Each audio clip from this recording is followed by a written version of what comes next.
네, 오늘 일요법회가 추석하고 겹쳐가지고 이번 달은 네 번째 주에 하게 되었습니다. 덕분에 날씨도 좀 더 선선한 그런 상황으로 하게 된 것 같아요. 오늘 저희가 공부할 내용은 수찬리 바타의 성자의 경인가요? 어떻습니까? 응? 167에 67.5. 그때 다 못 끝냈죠. 네. 160번부터. 네. 이 내용은 이제 앞에서 보는 지금 헤마왔다라는 분이 이제 서로 대화를 하는 내용입니다. 그래서 160부터 다시 이제 이야기를 같이 보겠습니다. 같이 독송해 보겠습니다. 야카 헤마왔다가 말했다. 그는 감각적 쾌락에 물들지 않았을까? 그의 마음은 혼탁하지 않을까? 어리석음을 벗어났을까? 모든 현상에 대한 선명한 통찰력이 있을까? 아카 사타키라가 말했다. 그는 감각적 쾌락에 물들지 않았다. 그의 마음은 혼탁하지 않다. 모든 어리석음에서 벗어났다. 붓다는 모든 현상에 대한 선명한 통찰력이 있다. 약가 헤마왔다가 말했다. 그는 지혜를 갖추고 있을까? 그의 행동은 청정할까? 그의 번뇌들은 소멸되었을까? 그는 다시 태어나지는 않을까? 야카 사타기라가 말했다. 그는 지혜를 갖추고 있다. 또한 그의 행동은 청정하다. 그의 모든 번뇌는 소멸되었다. 그에게 다시 태어나는 일은 없다. 성자의 마음은 말과 행동으로 갖추어져 있다. 지혜와 바른 행동을 갖춘 그를 그대는 당연히 찬탄한다. 성자의 마음은 말과 행동으로 갖추어져 있다. 지혜와 바른 행동을 갖춘 그를 그대는 당연히 기뻐한다. 성자의 마음은 말과 행동으로 갖추어져 있다. 자, 지혜와 바른 행동을 갖추신 고타마를 뵈러 가자. 사슴 같은 정강이를 가진 마르고 단단하고 적게 드시고 탐욕스럽지 않은 숲에서 명상하는 성자. 자, 고타마를 뵈러 가자. 감각적 쾌락에 대하여 관심을 두지 않고 사자처럼 홀로 걷는 부처님께 가서 죽음의 울가미에서 벗어난 길을 여쭈어 보자. 설법자, 담마의 해설자, 모든 현상의 저 언덕에 이르신 분, 깨달은 분, 증오와 두려움을 넘어선 고타마께 우리는 여쭈어 보자. 약과 헤마왔다가 말했다. 무엇에서 세상은 생겼습니까? 무엇에서 친교가 형성됩니까? 세상 사람들은 무엇에 집착하고 있습니까? 세상 사람들은 무엇으로 인해 괴로워합니까? 부처님은 말씀하셨다. 헤마왔다여, 세상은 6가지에서 생겼다. 6가지에서 친교가 이루어진다. 세상 사람들은 6가지에 집착하고 세상 사람들은 6가지로 인해 괴로워한다. 세상 사람들이 괴로워한다는 그 집착은 무엇입니까? 벗어나는 길을 여쭈오니 어떻게 괴로움에서 벗어나는지 말씀해 주십시오. 세상에는 5가지 감각적 쾌락과 6번째로 마음이 있다. 이런 것들에 대한 욕망을 버리면 괴로움에서 벗어난다. 이 세상의 괴로움에서 벗어나는 길을 사실대로 그대들에게 말하였다. 이것을 나는 그대들에게 천명한다. 이와 같이 괴로움에서 벗어난다고. 우선 거기까지 보도록 하겠습니다. 내용이 좀 많고 또 설명할 부분도 많습니다. 두 비구가 서로 어떤 부처님이 어떤 분이신가에 대해서 서로 이야기를 하고 있죠. 그죠? 그래서 지난번에도 부처님께서는 마음을 모든 존재들에 대해서 다 기울이고 있고 좋아하고 좋아하지 않는 것에 대해서도 절제된 상태이고 그 다음에 주지 않는 것을 받지 않고 생명을 해치지 않고 나태하지도 않고 이제 그런 것들을 쭉 말씀을 하셨습니다. 그리고 이제 언어적으로는 거짓말하지 않고 이간질이나 아첨하는 말이나 진실되지 않은 말을 하지 않는다. 이런 이야기를 했습니다. 그죠? 그래서 우리가 이제 부처님을 눈앞에 뵙지는 못하지만 그분이 어떤 분인가라는 거는 지금 이런 이야기를 통해서 짐작해 볼 수 있어요. 그죠? 그래서 항상 부처님은 어떻게 하셨을까 이런 생각을 한다면은 우리들이 여러 가지로 삶의 어떤 방향을 잡아갈 수 있을 것 같습니다. 그리고 또 이제 다시 또 질문이 이어지는데 감각적 쾌락에 물들었는지 아닌지 성자인 부처님께서는 감각적 쾌락에 물들어 있는지 마음이 혼탁한지 어리석은지 그런 것들을 묻습니다.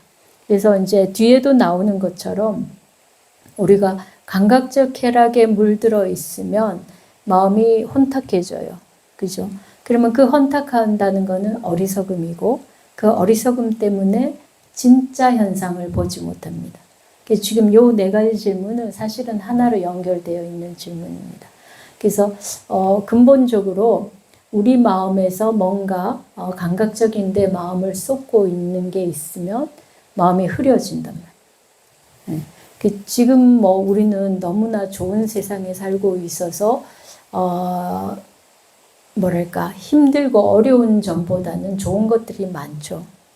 그래서 감각적 쾌락이란 것도 굉장히 많아요. 과거에 옛날 우리 조상들이 살던 시대보다는 고통보다는 즐거움이 많은 시대입니다. 뭐 텔레비전만 켜도 즐거움이 넘쳐나고 있고 그런데 이제 그런 거에 대해서 우리가 더 어떻게 보면 더 노출돼 있으니까 더욱더 그것을 벗어나는 것도 어려운 것 같아요. 요즘은 뭐 계속 사람들의 그 안이비설신을 이렇게 뺏으려고 모든 매체들이 막 이게 서로 막 여러 가지 온갖 방법을 다 동원하니까 쉽지가 않습니다. 그래서 이렇게 고요히 그런 이제 디지털 매체들까지도 다 물리치고 고요하게 자기하고 있는 시간들을 가져보는 것도 좋은 것 같아요. 그래서 요즘은 이제 디톡스를 하는데 그 몸에 나쁜 음식이나 뭐 술이나 이런 것만 절제하는 게 아니라 이 디지털 매체를 디톡스하는 것도 굉장히 중요하게 생각해요. 그것들이 이제 우리들을 말하자면 마음을 머물러 있지 못하게 합니다. 그죠? 그래서 이런 그 우리들이 이제 디지털 매체로 들어오는 정보들이죠. 그것들은 다 디지털화된 정보들이잖아요. 그죠? 그런 것들은 매번 새로워져야만 생명력이 있어요. 사람들의 마음을 끌려면은 계속 새로운 게 있어야 돼요. 새롭지 않으면 보다가 채널 돌리죠. 그죠? 그래서 새롭다는 건 뭐냐면 매번 바뀌어야 되는 거예요. 그러니까 마음이 거기에 머물 수가 없어요. 그래서 우리가 디지털 매체에 자꾸 노출되면 될수록 우리 마음은 불안해지고 강박관념에 사로잡히고 점점점 주의력이 흐려지게 돼요. 그래서 마음을 좀 더 머물게 하려면은 고요히 있는 것, 이제 명상하는 것도 필요한데 명상이 점점 안 돼요. 왜냐하면 맨날 이렇게 마음을 흐트러뜨리고 살았기 때문에.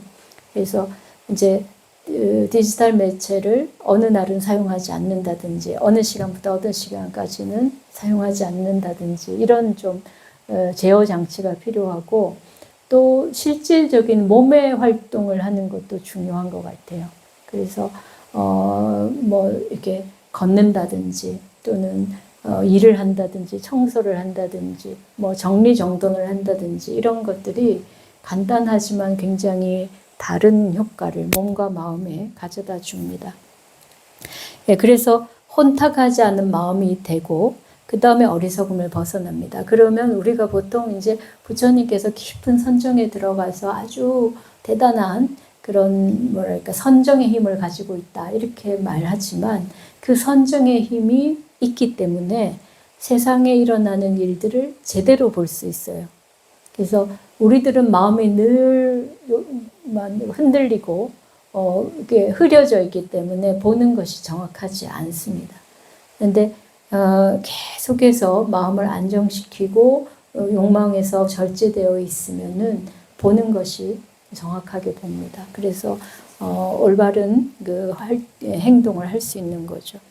예, 그 다음 이제 질의응답은 그래서 이제 거기서부터 지혜가 나옵니다. 있는 거를 있는 그대로 볼 수 있어야만 지혜가 나오죠. 그렇지 않으면은 보통 우리는 이제 자기만의 생각에 사로잡혀 있는 거를 억견이라고 하고 또 미리 알고 있었던 내 생각으로 사람을 판단하는 거를 선입견이라 하죠. 그죠? 예, 사실은 우리가 세상을 볼 때 그런 것들이 훨씬 많이 작용해요.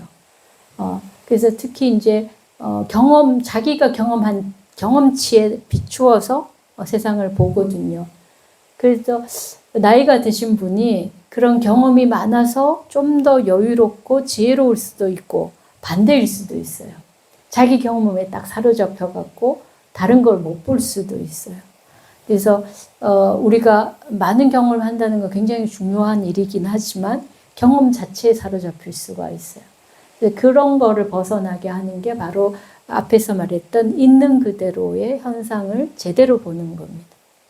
그런 눈을 갖추지 않으면은 상당히 이제 고집불통이 되는 거죠. 그래서 노인들을 우리가 꼰대다 이런 이제 세속말로 그렇게 하는 것도 이제 자신의 경험에 매몰되어 있기 때문에 그래요. 그래서 부처님께서는 그렇게 매몰되지 않고 있는 그대로를 통찰하기 때문에 지혜를 갖추는데 특히 여기서의 지혜는 무상고 무아에 대한 지혜입니다. 그러니까 그냥 세상에서 우리가 어떻게 잘 살까 그런 것을 보통 지혜롭다 이렇게 하잖아요. 그죠? 근데 그거는 여기서 말하는 지혜가 아닙니다. 여기서 말하는 정말 큰 지혜는 무상고 무아에 대한 지혜. 그러니까 모든 현상이 선명하게 통찰을 하면은 뭐를 알게 되냐면 그것이 무상하고 고통이고 무아임을 알게 되는 거예요.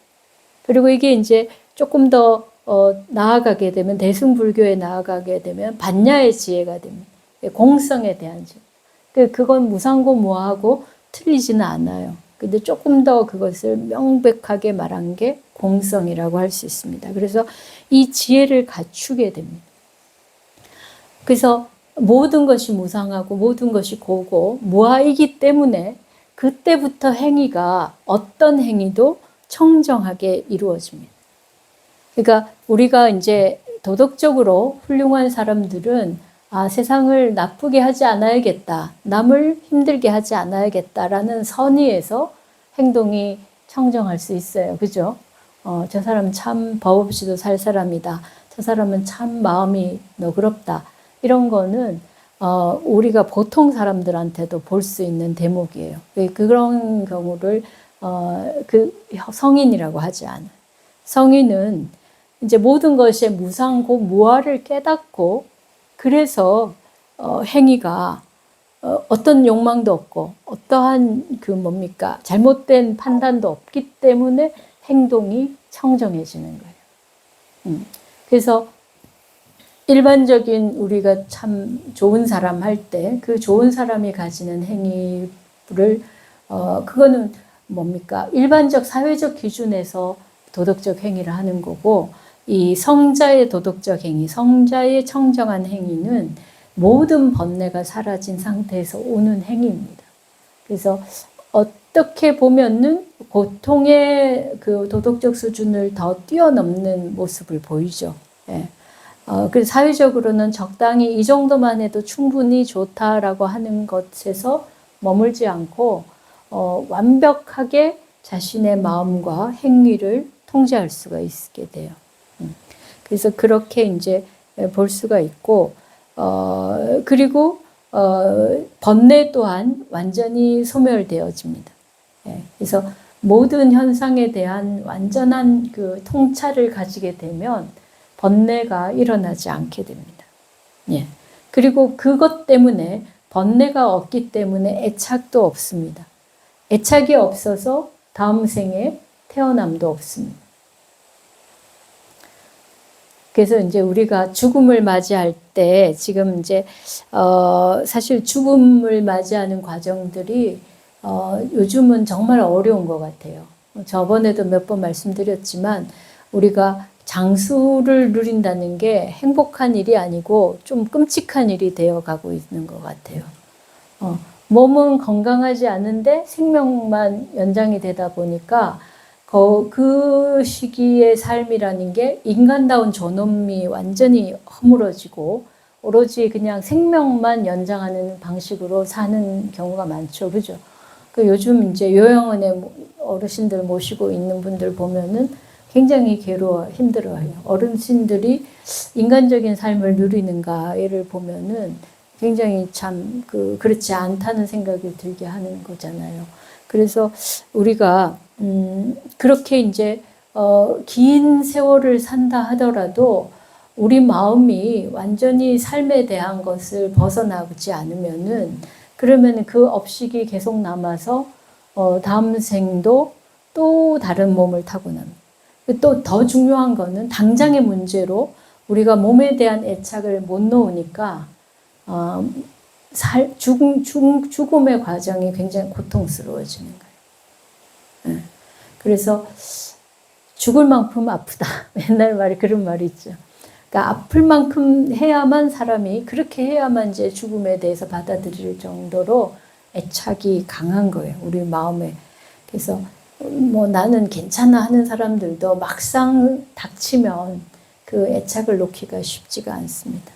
근데 평소에 마음에 어떤 욕심이 없었던 사람들은 죽음의 과정을 받아들이기가 쉬워요.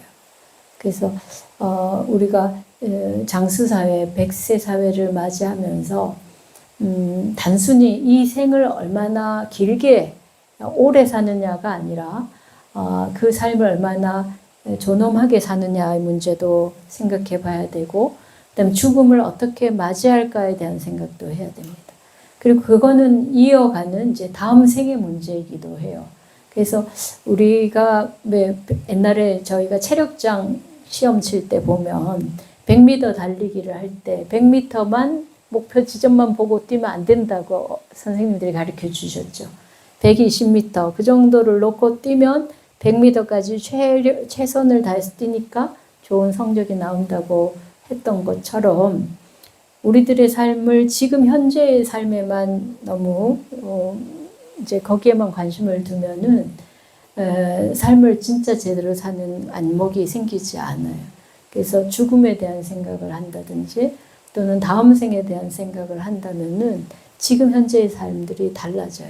좀 더 다르게 보고 훨씬 더 깊이 사유할 수 있습니다. 그래서 죽음 이후의 삶에 대한 생각을 하고 또 더 나아가서는 태어나지 않는 삶, 그 삶도 아니지만 다시는 이제 삶을 받지 않는 것에 대한 생각을 우리가 한다면은 이제 우리들의 행위나 말이나 마음을 쓰는 것도 좀 달라지겠습니다.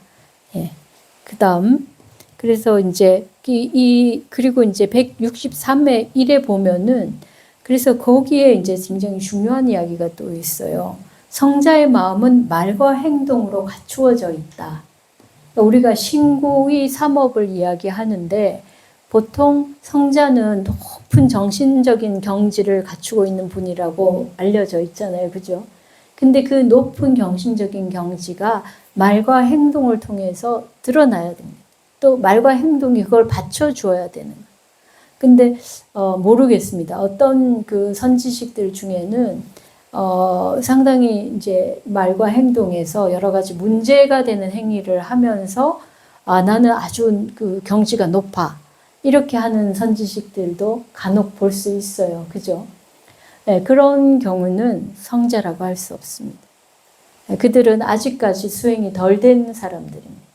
그래서 그의 어떤 깊은 의식의 단계, 높은 그 정신성은 그의 행위와 말에 의해서 받쳐줘야 됩니다. 그래서 여러분들이 종교적인 여러 그 분들을 만날 때 과연 그의 말과 행동이 일치하는가, 또 그가 말이 정확한가, 행위가 정확한가 이런 것들을 살펴보셔야 돼요. 그게 굉장히 중요합니다. 저희도 마찬가지고 중요하고 그리고 스스로에게서도 마찬가지로 그렇습니다. 우리가 배움은 부족하고 깨달음은 부족할 수 있지만 그래도 우리가 배운 만큼 아는 만큼 이제 말과 행동에서 받쳐줄 수 있는가 고민을 늘 해야죠. 그래서 때로는 이제 원하는 만큼 되지는 않더라도 늘 그것을 기준으로 삼고 그렇게 자기를 계속 살펴봐야 돼요. 반성을 해야 됩니다. 우리가 반성이 없는 삶이라는 거는 거의 뭐랄까 1차원적인 삶이라고 할 수 있어요. 그냥 내 생각대로 내가 하고 싶은 대로 내뱉고 사는 삶은 자기도 굉장히 문제가 되지만 다른 사람들도 굉장히 힘들게 합니다. 특히 그런 것들이 이제 누군가보다 더 권한이 많고 지위가 높은 사람이 될수록 그래요. 그래서 가족에서는 어른이 돼서 어른이 이제 그렇게 안 하면 괴로워지는 거죠. 전체 가족 구성원들이 괴로워지고, 만약에 사찰에서라면은 사찰의 주지 스님이나 또는 큰 어른 스님이 그러면은 그 사찰에 있는 모든 구성원들이 괴로워지고, 그 다음에 이제 한 고을이나 고장으로 본다면 거기에 행정적인 책임을 맡고 있는 사람이나 또는 그 마을의 어떤 유지나 그런 지도자들이 그렇게 한다면은 모든 사람들이 또 고통을 받게 됩니다. 그래서 이 우리들의 어떤 마음의 단계, 정신적인 어떤 그 내면의 어떤 상태들은 내면으로만 끝나는 게 아니라 말과 행동이 뒷받침해야 됩니다. 우리들 스스로도 그렇게 할 수 있도록 자기를 늘 되돌아보고 부족함이 없는지 살펴야 돼요. 그 다음에 그래서 우리는 이제 그렇게 지혜가 있고 또 행동도 바른 그 분을 어떻게 해요? 찬탄하고 기뻐하고 좋아하죠. 그죠? 이건 인간의 본능인 것 같아요. 나보다 훨씬 뛰어나고 청정하고 밝은 삶을 사는 사람을 좋아하는 마음은 그냥 우리의 본연의 마음인 것 같아요. 우리가 아주 악하고 욕심스럽고 그런 사람 좋아하지 않잖아요. 물론 때로는 우리가 이제 나에게 이익을 준다는 점에서 이렇게 가까이는 가지만 마음에서는 정말 그런 마음이 안 일어나요. 그래서 그런 관계는 결국은 문제가 되어서 서로 배반의 관계가 되죠. 그죠? 그게 진심으로 마음을 이렇게 우러나올 수가 없기 때문에 그렇습니다. 그래서 정말 지혜로운 사람은 다른 사람들에게 큰 힘을 줘요. 그리고 말과 행동이 올바른 사람은 그 옆에 있는 사람들을 마음을 편안하게 하고 즐겁게 해줍니다. 그죠?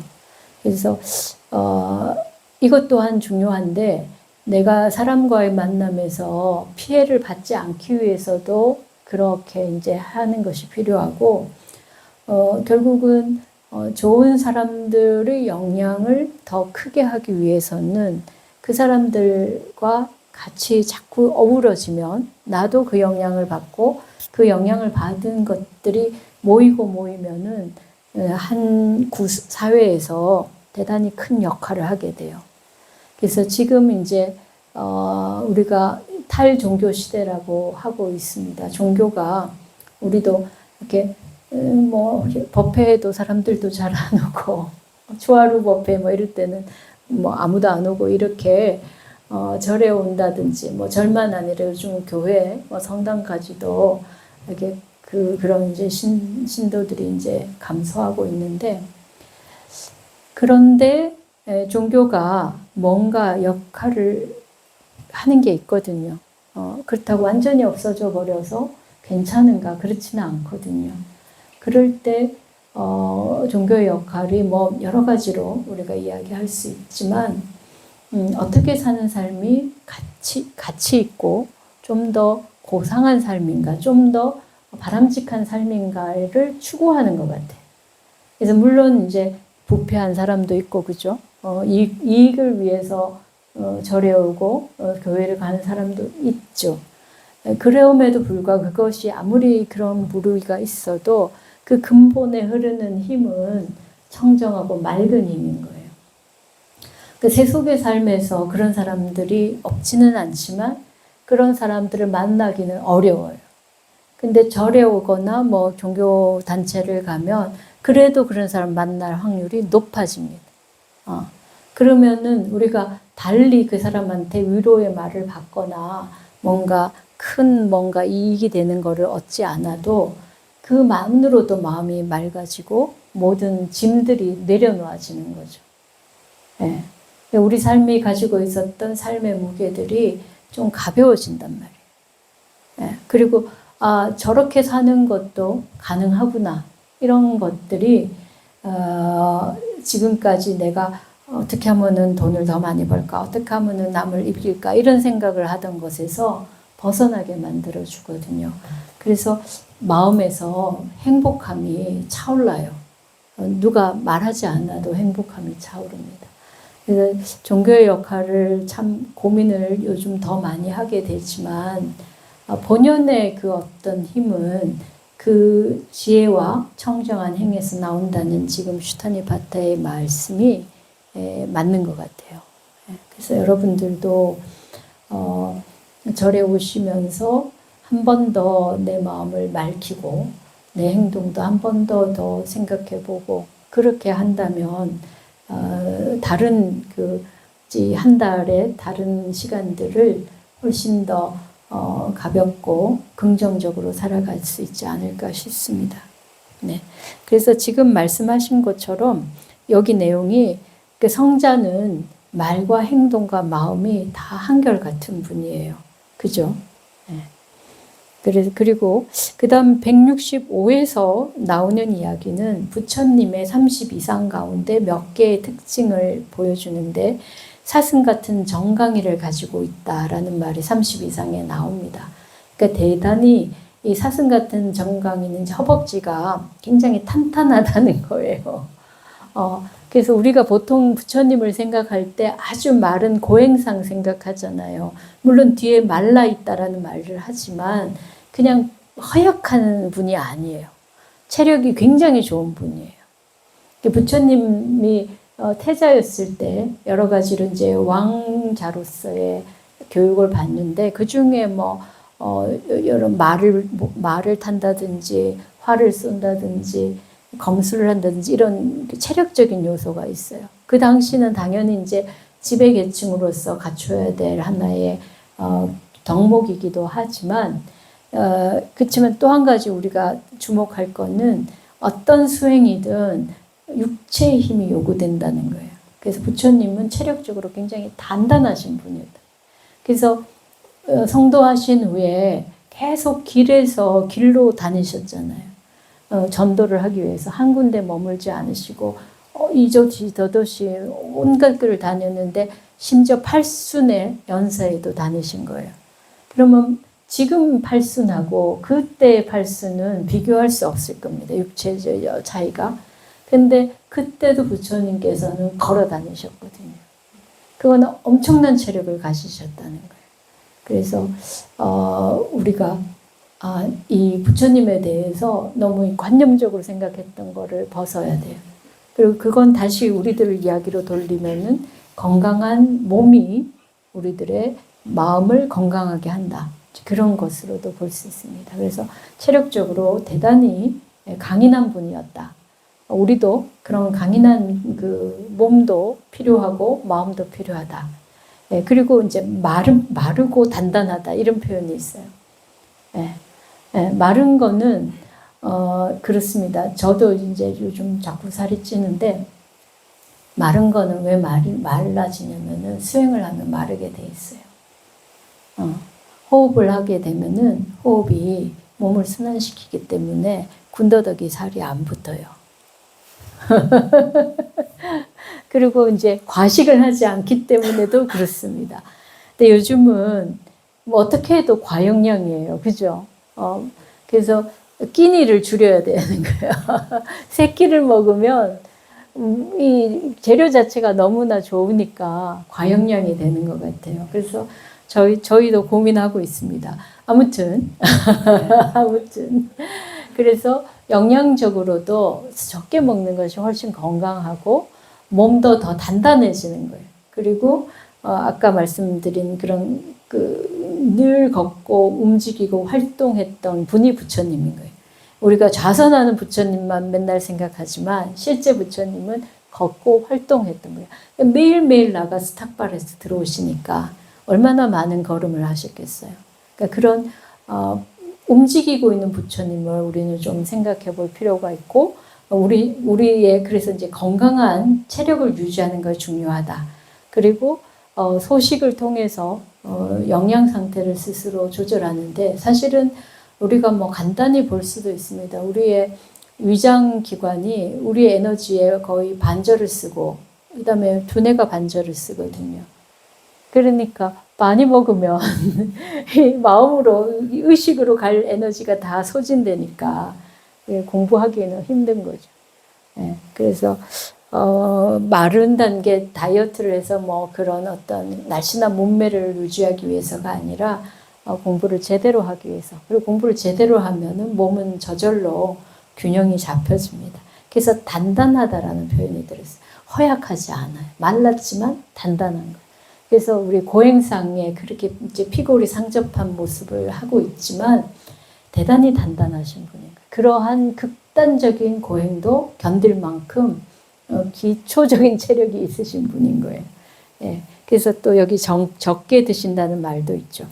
이거는 음식에 대한 탐욕이 사실 우리가 대단히 원초적인 탐욕이에요. 그죠?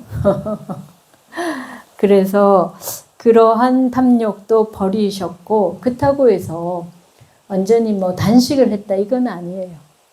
필요한 음식은 섭취하셨습니다. 그래서 부처님은 어떤 경우에도 극단적인 걸 하진 않았어요. 상태에 맞추어서 적절하게 영양이 필요하면 우유죽도 받아 드시고, 그죠? 그러한 그 부처님의 지혜로움도 우리가 배워야 됩니다. 그래서 탐욕스럽지 않고, 그 다음 숲에서 명상하는 사람이라고 했는데, 마음을 번잡하지 않게 하기 위해서 우리가 필요한 게 세간에서 좀 떠나는 게 필요합니다. 그 떠남이 물리적인 거리도 포함하고 심리적인 거리도 포함해요. 그래서 이제 물리적으로는 아무래도 도시 속에 있고 많은 사람들 속에 있다 보면은 생각들이 분산되거든요. 그리고 애착하는 관계들 속에 있으면은 늘 근심 걱정을 많이 하게 됩니다. 그래서 물리적으로 숲에 들어와 있으면 숲이 주는 대단히 큰 회복하는 힘이 있어요. 그래서 여러분들이 여기 해인사 오면은 들어오는 입구부터 다르잖아요.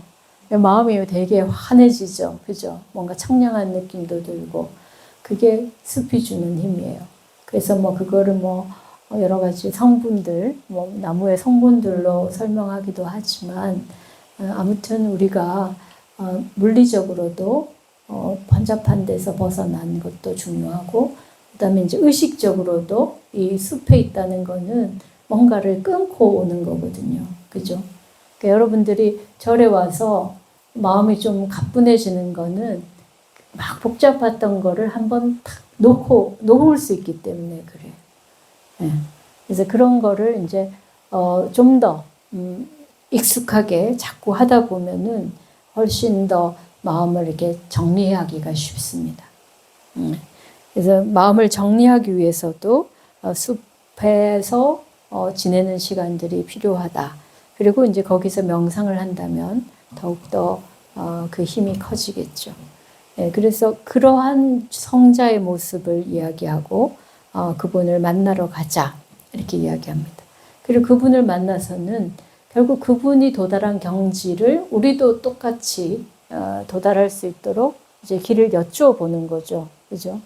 그래서 그냥 보고 나 저 사람 만났어 이것만으로 끝나는 게 아니라 가르침을 청하는 것이 또 중요해요. 그래서 어떻게 감각적 쾌락에 대해서 관심을 두지 않고 사자처럼 홀로 걷는, 이것도 중요하죠. 우리가 왜 코뿔소 보통 그 비유를 많이 듣지만 다른 비유로는 사자도 듭니다. 사자가 여기저기 무리지어서 다니지 않아요. 홀로 다닙니다. 저희가 이렇게 이제 대중 속에 살면서도 대중과 함께 어우러지고 나를 내려놓고 또 그들이 필요한 것을 맞춰주고 하는 것도 필요하지만 홀로 가는 것도 필요해요. 그래서 조금 더 이제 가족들 사이에서도 그렇고 사회적인 생활에서도 그렇고 너무 사람한테 맞추려고 하다 보면은 내가 지쳐서 못합니다.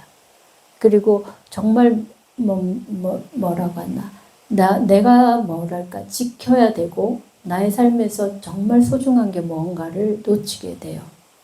네. 나한테 집중하라는 의미이기도 하지만은 삶을 어떻게 살아야 되는가에 대한 기준이 다른 사람하고 자꾸 이렇게 접촉하다 보면은 헷갈리기가 쉽다는 거예요.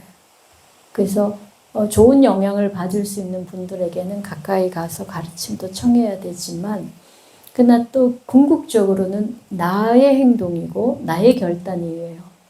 자기 스스로를 돌아보는 시간들이 필요합니다.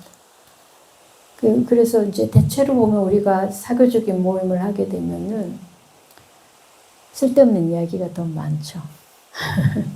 좋은 이야기보다는 좋지 않은 이야기가 더 많고, 저도 어쩔 수가 없이 그래요. 그러니까 우리 모두가 그런 뭐랄까 상황들에 노출이 되는 경우가 많으니까 그걸 하지 않는 게 더 좋습니다. 저도 이렇게 이 산중에 큰 산중에 사는데 거의 외부에 잘 안 나가거든요. 제가 여기 있으면 다른 분들이 그래요. 맨날 바쁘니까 절에 없을 거라 이래 생각하는 분들이 많아요. 근데 실제로 절에서 나가는 일은 거의 없어요. 딱 필요한 일 외에는 거의 안 나가니까. 그래서 다음 달부터는 제가 이제 서울에 강의를 가니까 조금 이제 비우는 시간이 있겠지만 그것도 딱 정해진 일로서 가는 거지 그냥 쓸데없이 왔다 갔다 하는 건 아니거든요. 근데 그렇게 하니까 좋은 게 내가 집중해야 될 일에 집중하고 또 내 에너지도 적절하게 쓸 수 있고 일단 번잡하지 않은 거예요, 생각이. 이 소리 저 소리 듣고 있으면 아무래도 생각이 글로 흘러가게 돼 있어요. 그래서 누가 잘하고 누가 못하고 동네가 어떻게 흘러가고 뭐 이런 생각이 많을 텐데 오히려 밭에 가서 일하고 또 부처님하고 또 우리 스님하고 같이 이렇게 지내는 일에 더 집중하는 게 저에게도 더 편안하고 좋은 것 같습니다. 그래서 여러분들도 그렇다고 완전히 단절하고 살 수는 없고 또 그런 거는 또 위험한 일이기도 해요. 자기 독불장군이 될 수 있으니까. 그래서 교류도 하지만 너무 그 교제에 의미를 두고 너무 많이 거기에 시간을 소모하지 않도록 하는 게 필요한 것 같습니다. 예. 그리고 그래서 이제 이 분을 우리가 그런 분을 만나려고 노력하고 그런 분의 가르침을 배우려고 해야 돼요. 그래서 여기에서 이제 그렇기 때문에 이분은 두려움이 없어요. 두려움이 없으니까 사자처럼 홀로 가는 거예요. 사실은 우리가 작당을 하고 무리를 짓는 이유는 혼자서 안 될 것 같기 때문에 무리를 짓는 거예요. 그죠? 나쁜 짓을 할 때 혼자 하는 사람 별로 없어요. 왜냐?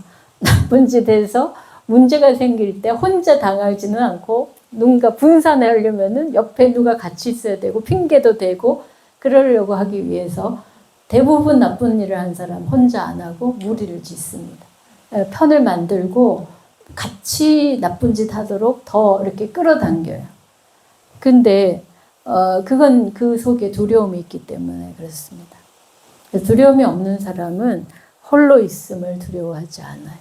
그래서 지금 부처님은 죽음의 두려움까지 벗어났기 때문에 당당하게 홀로 가실 수 있어요. 우리도 이제 그런 모습을 본받아야 되겠습니다. 그래서 부처님은 지금 여기 나온 것처럼 증오와 두려움을 벗어난 분이고 그러면서 우리들에게 진정한 길을 가르쳐주는 분이세요. 그래서 지금 여기의 삶에서 저 언덕, 우리가 이제 반야신경 할 때 가자 저 언덕으로 이렇게 이야기하잖아요. 저 언덕, 피안이라고 말하는 그 피안은 공간적인 개념이기도 하지만은 우리들의 삶에 현상적으로 드러나는 이 드러나 있는 세계를 넘어가자는 거예요. 그러니까 우리들은 감각적으로 자꾸 마음이 쏠린다는 건 뭐냐면 이 현상적으로 드러난 세계에만 마음이 매여 있기 때문에 그래요. 근데 그 현상적 세계의 근원에 대한 인식에 도달하면은 이거에 대한 뭐랄까 집착이나 애착은 저절로 떨어지거든요.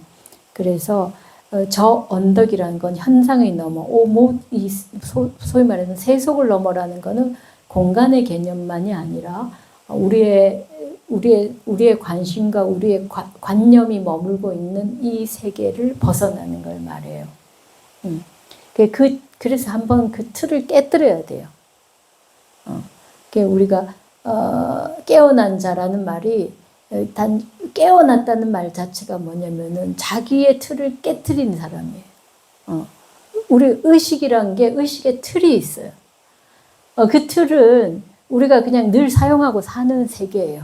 근데 그 사용하는 세계의 의식의 틀이 뭐냐면 바로 이 현상입니다. 그러니까 안이비설 신의로 만들어지는 그 틀을 우리는 그 틀 속에서 이루어지는 삶을 살아요. 뭐 어떻게 살건 아프리카에 살건 뭐 아메리카에 살건 모두가 의식의 틀 속에서 이루어지는 삶을 살아요. 그 틀을 우리는 전부라고 봐요. 그래서 이제 부처님 법에서 온 12처 18개 이거를 뭐라고 하냐면은 일체라고 말합니다. 왜 일체냐? 우리가 인식하는 모든 범위가 되는 거예요. 그러니까 오온 안이비설신의 안이비설 그 뭐죠? 색성향 저기 뭐지? 색수상 행식. 그 다음에 12처는 안이비설신의하고 색수상 행식. 그다음 18개는 안식, 비식, 이식 이렇게 되는 그거잖아요. 그게 다 뭡니까? 감각의 세계, 의식의 세계. 그 의식의 세계의 틀 속에서 우리는 희노애락을 가지고 또 윤회를 하면서 살아가요. 근데 이 틀은 우리에게는 전부예요. 이거를 넘어서는 세계는 우리에게 알려지지 않았어요. 그래서 다른 걸 생각할 수 없어요. 그런데 그거를 깨야만 된다는 거예요. 그걸 깨고 나간 존재, 그것을 완전히 부순 존재, 그래서 의식이 각성된 존재, 그게 바로 부처님이에요. 네.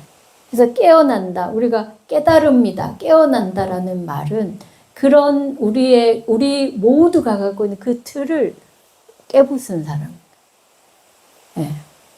그래서 우리가 그냥 단순하게 착한 일을 하자, 좋은 일을 하자 이것만으로는 부족한 거예요. 우리가 욕심내지 말자, 남의 거 훔치지 말자, 거짓말하지 말자만으로는 안 되는 거예요. 그런 거는 이렇게 돌로 잡초를 누른 것처럼 일정한 기간 눌러놓을 수 있어요. 하지만 이게 돌이 없어지면은 다시 잡초가 올라오는 것처럼 우리 마음에서 이 욕망의 근원이 완전히 없어지지 않아요. 그래서 그러면 어떻게 해야 되냐? 그 욕망들이 자리 잡고 있는 그 틀들을 벗어나야 되는 거예요. 그래서 아까 말했듯이 모든 현상을 제대로 보고 그 모든 현상, 우리의 안이비설 신의로 이루어지는 그 모든 현상이 무상하다, 무아이다, 고다라는 것을 통찰하면은 그때는 놓아지는 거예요. 저절로. 깨어났기 때문에 이제 제대로 보기 때문에 일부러 떠나려고 할 필요 없어요. 돌을 눌려놓으려고 애쓸 필요가 없어요. 그냥 그 자체로서 완전히 텅 비어있고 공하기 때문에 벗어나게 되는 거예요. 그래서 우리 의식에 전환이 일어나요.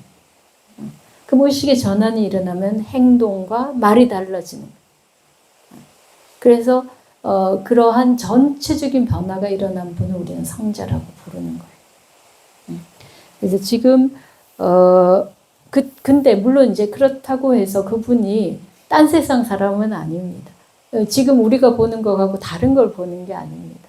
똑같은 걸 보지만 거기에 매어 있지 않게 보는 거예요. 그건 좀 어려운 이야기죠. 그죠? 그러니까 우리는 경험하지 않았으니까 모르는 거예요. 그래서 이 부분은 직접 스스로 경험해야 돼요. 그래서 그걸 우리가 증득한다. 그렇게 표현해. 생각으로 이해해서 알 수 있는 게 아니에요. 그래서 그런 이제 마음을 바꾸려면은 여기서 말한 것처럼 자꾸 우리에게 주어진 것들, 우리 의식의 세계에 일어나는 것에 막 관심을 쏟고 거기에 애착하고 뭔가 거기서 뭔가 해보려고 하는 마음을 이렇게 놓아야 돼요. 그래야만 진짜를 볼 수 있는 거죠. 예. 그래서 오늘은 그래서 이제 그 뒤에 이야기는 바로 이겁니다. 168번에서 이야기하는 거는 우리가 말하는 세상의 근원은 어디에 있느냐라는 질문이에요. 보통은 이제 이런 질문을 서양의 그 역사에서도 있었는데 그때 그리스 철학자들은 세상이 어디에서 생겼느냐라고 물으면 물에서 생겼다. 또는 불에서 생겼다. 이렇게 어떤 근원적인 물질이나 근원에 있는 어떤 것을 생각을 했어요. 그렇죠? 무엇에서라고 하니까 근원에 있는 무엇이 하나하나 커져가지고 뭐가 됐을 것이다. 또 노자를 보면은 1에서 2가 생기고 2에서 여럿이 생겼다. 이렇게 말해요. 그러니까 뭔가 하나로부터 뭔가가 유출돼서 점점점 커지고 복잡해졌다. 이렇게 설명합니다. 그거는 과학적으로 진화론도 좀 비슷한 유형의 설명을 해요. 아주 미소한 아주 그 미생물의 단계에서 생명이 점점 커져서 다양한 생명체도 생기고 다양한 고차원적인 생명체도 생겼다. 이렇게 설명하는 방식이 일반적인 방식이야. 그걸 우리가 생성론이라고 이야기를 해요. 발생론이라고도 말합니다. 그런데 불교는 그렇게 하지 않아요. 뭐 우리가 만약 그런 식으로 이제 생각한다면 나는 누가 만들어줬어? 부모님이 만들어줬고 부모님은 또 누가 만들었어? 부모님의 부모님. 쭉쭉 가다가 그러면 침팬지가 만들고 침팬지는 어디서 나오고 이렇게 되는 거예요. 끝도 한도 없이 우리가 무한으로 퇴행을 해야 됩니다. 그거는 그렇게 이제 세상을 보는 방식으로 과학도 설명하고 철학도 설명해 왔어요. 근데 이제 그 방식은 과학에서는 아직까지는 유효하게 사용하고 있지만 철학에서는 그것 자체가 우리 의식이 갖고 있는 자기 틀에서 나온 질문이다 라고 말하는. 그러니까 우리가 그렇게 생각하고 그렇게 어디로부터 뭐가 나왔을 거라고 생각하기 때문에 그 질문을 던진 거예요. 그러니까 대답도 어디서부터 나왔을까 이렇게 대답을 하게 되는 거예요. 그런데 불교는 그렇게 안 보는 거예요. 어디서부터 나왔냐? 세상에 어디서부터 발원했냐, 생겼느냐라는 질문에 대해서 부처님이 뭐라 말씀하시냐면은 6가지. 우리들의 안이비설 신의로부터 나왔다. 색성양 위촉법으로 나왔다. 이 말이에요. 그러니까 아까 말씀드린 것처럼 우리의 일체가 우리가 지각하고 경험하고 생각하고 또 상상하고 우리가 할 수 있는 모든 활동, 모든 육체적 활동까지 포함해서 그 모든 활동이 이루어지는 장은 안이비설 신의에서부터 나왔다는 거예요. 그렇게 보는 거예요. 그러니까 이건 방법이 전혀 다른 거죠. 뭔가 유래를 설명하는 게 아니라 그 자체를 있는 그대로 보는 방식인 거예요. 그러니까 유래를 생각하는 거는 그 기본적인 그 안이비설신이라고 하는 거를 놓고 그것의 근원으로 찾아가는 방법이란 말이에요. 그죠? 우리 몸이 안이비설신으로 되는데 이 몸의 출발점은 부모님, 더 출발점은 또는 그 안이비설신으로 된 것이 처음에는 물이었다가 물에서 뭐가 합성이 돼서 뭐가 되고 화학적으로 이렇게 돼서 이렇게 됐다. 이런 방식은 똑같은 구조를 가지고 있는 거예요. 근데 불교는 바로 그 구조가 뭔가를 이야기하는 거예요. 그 구조가 바로 우리 삶에 우리가 체험하는 우리가 살고 있는 세계를 만들었다는 거예요. 그죠? 전혀 다른 방식의 설명이에요. 그래서 결론도 다른 거예요. 우리가 이제 이거는 좀 다른 이야기지만 질문이 중요합니다. 질문을 어떻게 하느냐가 다른 답을 가져와요. 그리고 부처님께서도 그랬어요. 크게 질문하고 크게 의심하면 크게 깨닫고 작게 의심하고 작게 질문하면 작게 깨닫는다 했어요. 그러면은 더 중요한 건 질문 방식을 바꾸면 엄청난 변화가 있는 거예요. 그죠? 네. 그래서 우리들이 살아갈 때 세우던 방식으로 한다는 거는 질문도 해오는 방식으로 하는 거예요. 근데 좀 더 근본적으로 좀 더 문제를 더 이렇게 깊이 있게 보면은 질문이 달라져. 그러면 문제도 해결이 달라집니다. 지금 여기도 제가 말씀드리는 게 부처님이 하던 질문의 방식이 다른 철학에서, 다른 문명에서 하는 방식과 완전 달랐던 거예요. 그러니까 해결이 난 거예요. 네. 이 부분은 정말 좀 더 자세하게 교학적인 설명이 필요하지만 기본적인 거는 정말 이 방식이 다르다. 문제를 던지는 방식이 다르고 그래서 현상의 문제를 해결하는 방식도 다른 거예요. 네. 그 현상이란 거, 생명이 1에서 출발했건 0에서 출발했건 그 현상이거든요. 그죠? 그 현상의 근원을 현상에서 찾는 거는 무한으로 소급되어서 끝이 없는 거예요. 계속해서 소급되는 거예요. 윤회가 그렇듯이 계속해서 소급되어 가는 거예요. 그런데 그러면 그렇게 질문하면 안 됩니다. 현상이 어디서 생겼느냐라고 질문해야 돼요. 현상은 어디서 생겼냐? 아니비설, 신이, 색상향 및 촉법에서 생긴 거예요. 그러면 이제 바로 해결이 돼요. 그럼 현상이 사라짐도 우리가 아니비설, 신의를 벗어나면 사라지는 거예요. 그래서 윤회를 거듭하면서 더 좋은 삶으로 갈 필요 없이 바로 이 자리에서 해탈할 수 있는 거예요. 좀 어려운 부분이긴 하지만 우리가 좀 생각해 볼 대목입니다. 네. 그러면 우리들이 지금 경험하는 세계, 내가 지금 우리가 여기에서 경험하는 이 세계가 행복하다면 내가 바라보는 게 행복하기 때문이고 불행하다면 내가 바라보는 게 불행하기 때문이에요. 근데 그게 또 내가 당장 마음 전환하기가 쉽지는 않죠. 그죠? 그래서 이제 우리가 오랜 세월의 업과 습에 의해서 이 틀이 만들어지는 거예요.